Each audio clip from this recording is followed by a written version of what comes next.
Nous, on accumule des objets en tant que prof qui sont qu'on utilise de temps en temps. Alors bonjour à tous, c'est Geoffrey, bienvenue dans ma classe numérique. Alors aujourd'hui, je vais vous présenter 5 objets. Si tu les as chez toi, d'office, tu es prof. Si tu y trouves une utilité, c'est d'office que tu es prof. La plupart des personnes jetteraient ça à la poubelle ou relègueraient ça au grenier ou au garage. Nous, on les utilise tout le temps.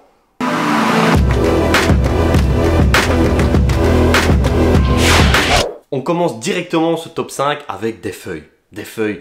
Tous les profs ont des feuilles à la maison. Et c'est très utile pendant ce confinement si on a des enfants. Mais des feuilles, on ne se limite pas à un simple bloc de feuilles A4 blanc. Non, on a le classique bloc de feuilles A4 blanc.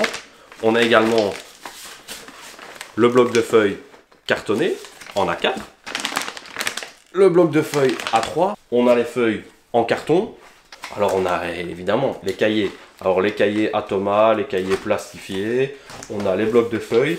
On a un panel de feuilles de couleur qui est très utile. Le bloc de dessin. Le bloc de dessin, évidemment, je suis prof d'histoire géo, donc c'est utile tous les jours. Le papier millimétré, évidemment, en tant que prof d'histoire géo, bon, à la limite, ça pourrait encore passer pour les graphiques, par exemple. Ouais, à la limite, ok, on peut l'accepter. Alors, les stickers, ben voilà, impression sur des stickers pour coller sur les fenêtres. Ouais, super utile. Les éternelles chemises plastiques, voilà, on en a des tas. On reçoit tous les travaux d'élèves dans des fiches plastiques, du coup, on les accumule. Et on sait plus quoi en faire.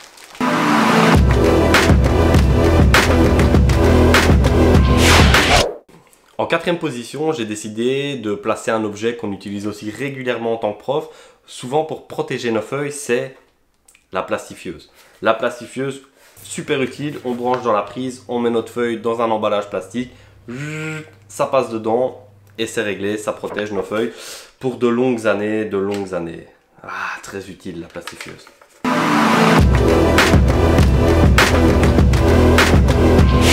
On arrive dans notre top 3. Alors, troisième position, j'ai décidé de placer la relieuse. La relieuse avec ses petits anneaux, voilà, magiques pour les présentations. Je pense qu'on a tous ça à la maison pour bien relier. Ou au moins on l'a eu en tant qu'étudiant pour rendre des beaux travaux en études supérieures. Voilà, c'est toujours bien propre, bien utile. Voilà, ça. Par contre, quelle galère à faire. Quelle galère pour que tous les petits anneaux passent au même moment, les petites feuilles, etc. Dès qu'on arrive à un nombre important de feuilles, c'est la galère. Mais voilà, on garde ça à la maison en tant que prof. On a peut-être encore un jour besoin de ça.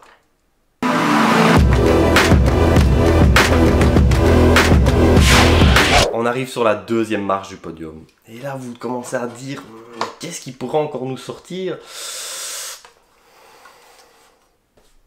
Une trancheuse.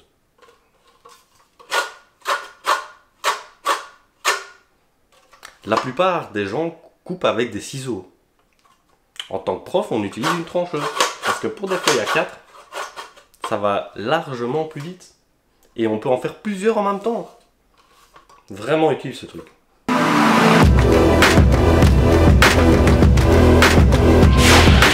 Alors en numéro 1, c'est pas un produit que j'ai acheté moi-même, mais c'est un produit auquel je pensais depuis un petit temps.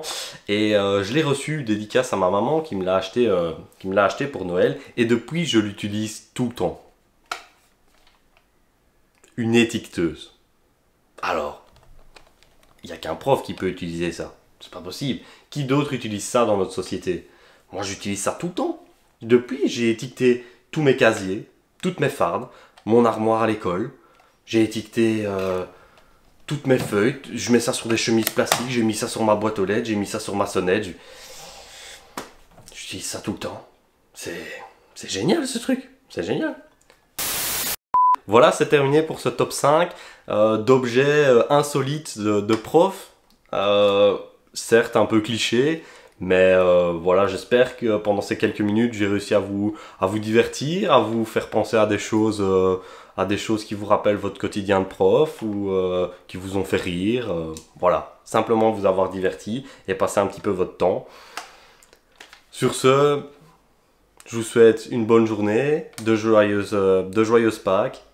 Je vous embrasse, à bientôt. Ciao, ciao.